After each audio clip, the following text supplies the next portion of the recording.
So Thunder Rolls are pretty strong. I think this is like the most exciting part of the Codex I've seen so far. Oh, yeah. No, they're my favorite part of the Codex. I like them a lot. Yeah. Damage 2 is a lot of damage 2 attacks. Give them +1 AP, +1 wound. And OC2 is legit. Like mostly it's just troops that are OC2. So to have it on like a big unit is actually quite nice. No, they do a lot. They're like, I think probably my favorite unit in the Codex. Yeah. All right. What else we got here? We got Fenrisian Wolves. They're so cute. They have good and bad. They don't do anything. They don't do But they're probably really cheap. They advance in charge. They move 10. And if you buy a Cyberwolf, you can scout move them. So they're really good at doing mission actions. Yeah, I mean, that's what they've always been there for, right? Like some suicidal trash. You take 5 to 10 of them, which, however many points they are. But that's probably pretty cheap. They don't do OC, which does suck. But they're really good for, like, go be in the center and do this thing. They're also good for move blocking. Do they not have Cyberwolves anymore? They're a leader now. They're a leader. Mm-hmm. Weird. Okay, Sky Claws. Someone talk to me about Sky Claws. They're assault marines, but you get to take melta-guns. Mm-hmm. You take them in 5 to 15, but you don't do Hammer of Wrath, but you do get +1 to hit when you charge. Okay, so basically you got some more weapon options in the form of melta-guns, grab, flamer, etc., plasma. You can reroll charges, which is not bad for random Deep Strike ELO plays. Yep.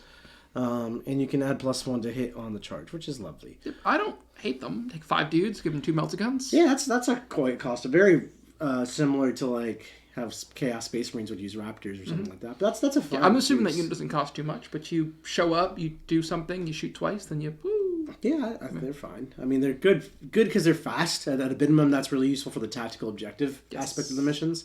And then, having they're also weapons, flying infantry, which is pretty rare these days. Yeah. The fly keyword is not what it used to be. So having infantry in conjunction with fly is very, very strong. Okay. And Long Fangs. Long Fangs are interesting. So if you remain stationary, you get to pick an enemy unit and you reroll hit rolls of 1 against it. And then once a game, you can flip a die to a 6. Mm-hmm. I like them because you can take 5 grav cannons in the unit. Mm-hmm. Mm-hmm. And the leader gets a melta-gun or whatever.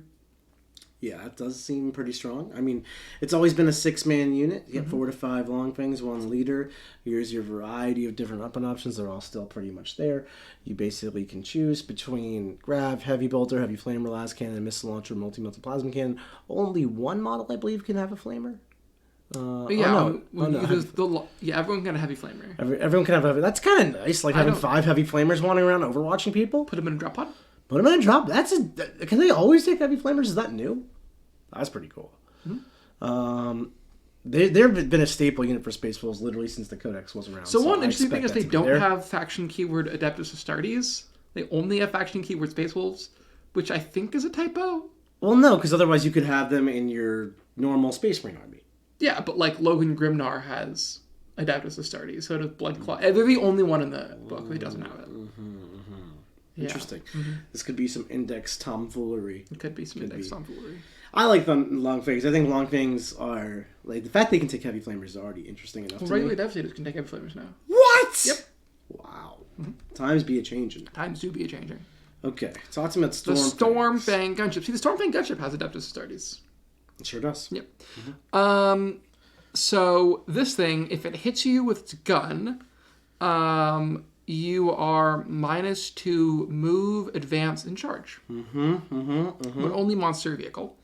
The Hellfrost Destructor is D3 shot, sustained hits D3, strength 11, AP3, damage 7, so a very respectable shooting gun, or D6 plus 6 shots at damage 2.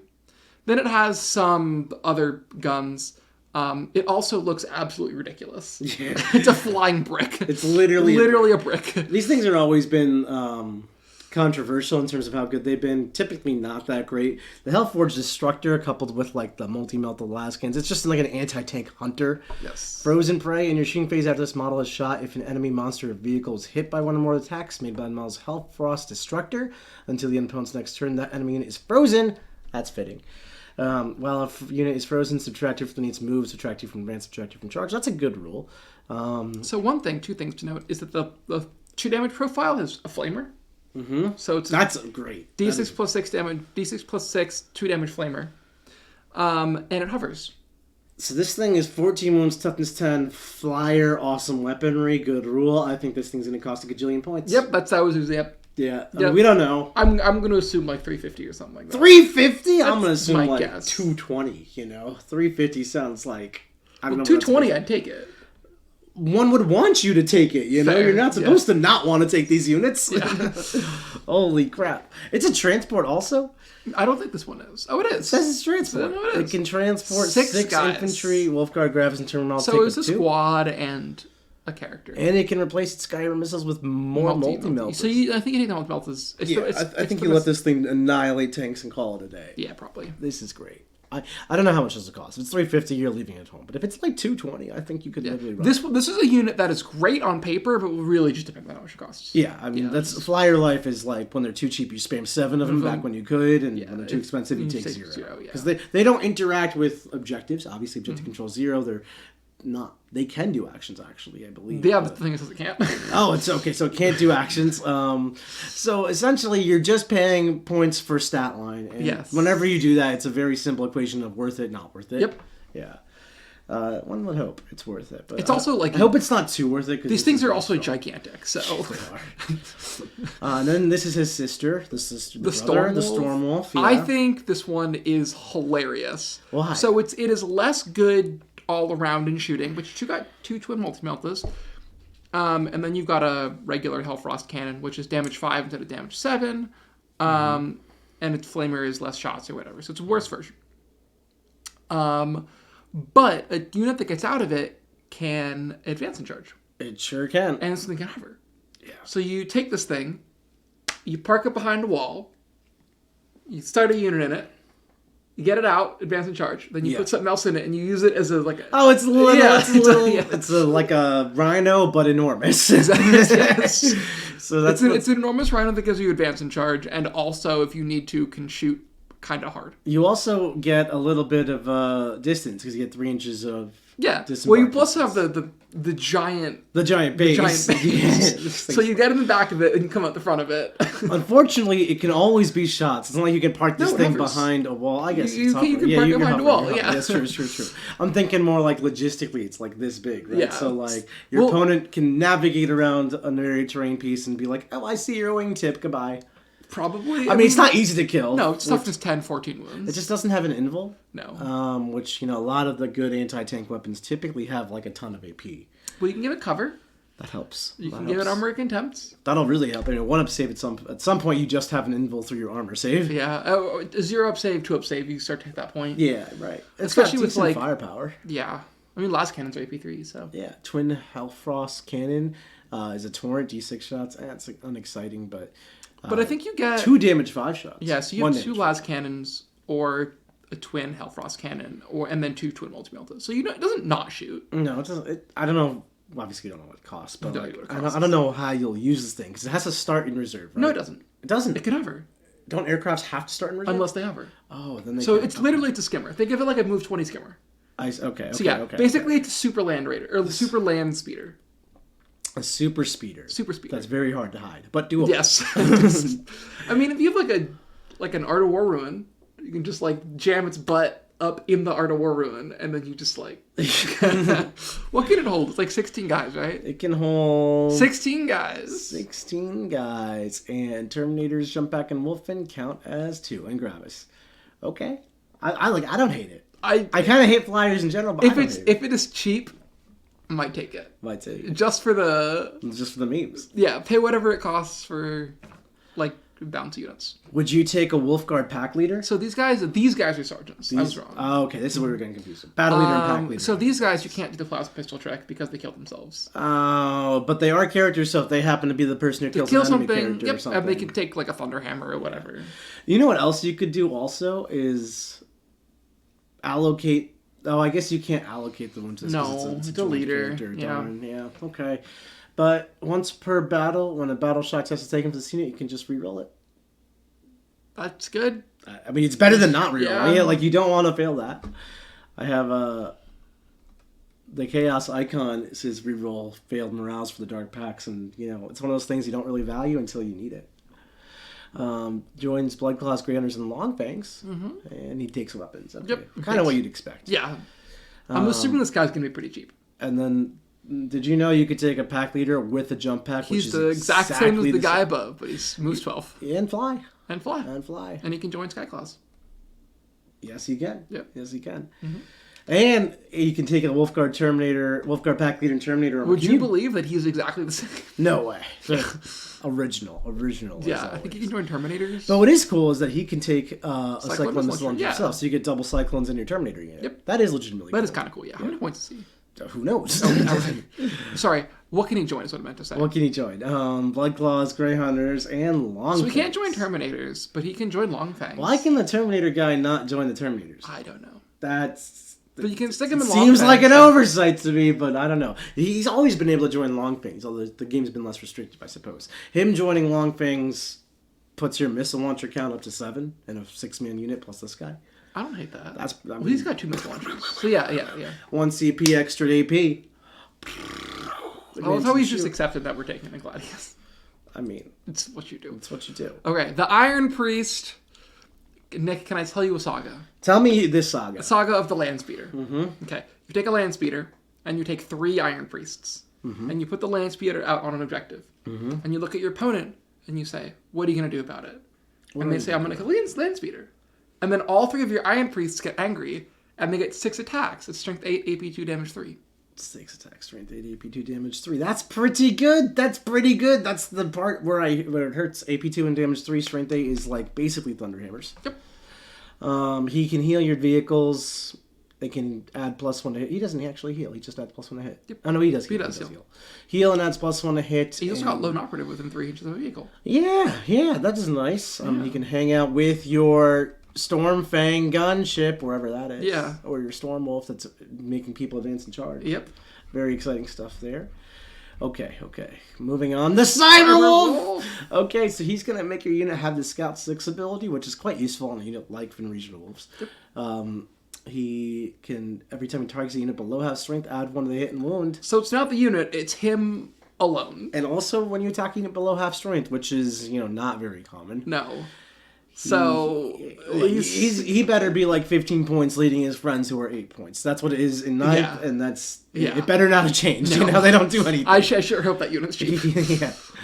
Yeah. Anything interesting? You also here? can't take him solo. Is the thing. Otherwise, you take 3. You can attach him to a unit that has Canis. That's cool. Yes. He's the Wolfborn. You know what else is born? The Scouts. Space Wolf Scouts have always been the coolest and best of the Scouts. They are the worst of the Scouts right now. Why? They're 1 wound. All the other Scouts are 2. Oh. Yeah. But you know what? What else do they got going on? Because they have a lot of weapon options Scouts don't typically get access to. So, they're not Sniper Scouts, but they are the same as regular Scouts. They Scout move 6, that they infiltrate as well, so that's like a pretty... So you can infiltrate, then Scout move them. Yeah, and you could also be like, I'm going to infiltrate to be a conga line to screen all your other infiltrators, and then, I'm going second, let me scout back behind a wall or something. Yep. At the end of your opponent's turn, if this unit is more than 6 inches away from all enemy models, you can remove and put it into strategic reserve. That's really nice. That is legitimately a good rule. Yeah. For options, basically... You can get a shotgun or a knife, and then one dude gets a special weapons... The scout leader can get a plasma pistol or something. And then the pack leader can get a real weapon. Yeah. That is so disappointing. Space Wolf Scouts used to come in with melta-guns and outflank off your opponent's board edge. Why one guy gets a melta-gun. Made this unit so sad. Yeah. Oh. Space Wolf's Venerable Dreadnought. Oh, yeah. He's an aura of reroll hits and wounds of 1. That's good. There's fewer rerolls in 40k. Yep. He's 8 wounds, toughness 9, 4 up save, or 2 up save, 4 up invul. He's chonky. He's got that Blizzard Shield for a 4 up invul. This is actually good. Yeah, I don't hate this guy. Quite good in close combat. Yep. So you know how I was on about the Wolfen Dreads? What if instead of a Wolfen Dread, we gave it objective control and also gave it this awesome aura? Yeah, this guy's just way better. This guy's way better. I mean, you could take Wolfen Dreads as Venerable Dreadnoughts number 4, 5, and 6 if you want to go down that Dreadnought 4 up invul path. Yep. I'm not suggesting that that's necessarily a downside. He moves 6. Look, he doesn't need to be the killer of the army. He needs to be the support weapon of real hits and wounds of 1. Imagine that guy standing next to the Longfangs with 7 missile launcher shots. Or your 3 Stormfang gunships. Oh wow, works on storm. No, Yeah. infantry. No, it's Q money with the reading. You gotta get better at this. Sorry. It's okay. It's okay. It's Great Axe, Blizzard Shield. I think that's the combo. Still, you could actually give him a gun, but then you don't give him 4 pinball. No, you give him. Then you're gonna the die. Great Axe Shield, you don't do that. We don't know how much he costs, but he's got options. Yeah. And that brings us to the Space Wolf Armory, Which is this Space Marine guns. Yeah, If you don't know what they do, read them. Check out our various other books on Space Marines. Yeah. All right, so that pretty much runs out of our Space Wolf shindig over here. Yep. So, what do you think about Space Wolves, Quentin? How are you feeling? That doesn't sound like excitement. No, I'm excited about them. I'm excited about some units. There's definitely some misses in here. Wolfen specifically. Yeah, the Wolfen are disappointing. I'm really excited about Thunderbolts. I mean, if they're overpriced, I like Thunderbolts a lot. I'm hoping they're going to be cheap. They better be cheap to make up for Wolfen. Yeah, I know. That. I mean, I don't know. Maybe Wolfen are 10 points a model, and they're fine. Spacers have always been the most, in my opinion, the most interesting to pinpoint in terms of playstyle.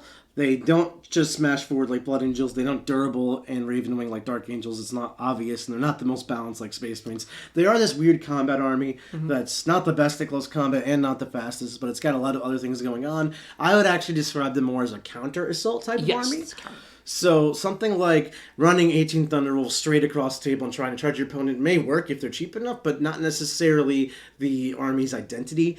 More traditionally, Space Wolves like to shoot the opponent from mid-range to long range with their long things, which are better than everyone's Devastators, and they're units that are uniquely capable of shooting the opponent effectively. And then as they come in, you smash them. I think you take Thunderwolves, and then I think you just support it with regular Space Marine shooting options, and you take a Gladius. Yeah. And basically what you're doing is you're giving up, like, Ultramarines characters for Space Wolf characters. It's tough to say. Like, how good Space Wolves are ultimately going to be. Definitely not as flashy as some of the other chapters that we've seen, but the devil is in the details. 10th edition is a wild beast. I played a couple games so far, and let me tell you, what is obviously powerful does not actually matter that much, because there's so much depth to the way the missions work and the weird rules and what's going on that I would hold my breath on Space Wolves for just a little while longer. Yep. So let us know what you thought of this video. Hopefully you liked it. I'm sorry if you're experiencing the tech issues that happened in the beginning or in the live stream version of this one, but the tech gods have blessed us with the Omnissiah. The Wolfen, where we were they able were to. angry, they fought on death. Well, yeah, we got the Iron Priest working over here, and it's all working now. So do us a favor. If you like this video, please like the video. Let us know what you think of Space Wolves, if you're excited about them, if you're bummed about them, if you're happy that Wolves are just getting new rules. Let us know about 40k in general, what your thoughts are, and most importantly, let us know about Quentin's fun fact and his pink hair. And finally, if you're interested in elevating your game, learning the game, and becoming your best, I cannot tell you enough to check out the War Room. It is right below me, right above Quentin, also in the link right down below in the description. That is going to transport you via hx.warroom2tv to a 3-day free trial where you can access any of the amazing War Room content. We have literally so much content, so many games coming out later this week. So excited, cannot wait. You do not want to miss it. Thanks so much for watching, everybody, and we are going to catch you later.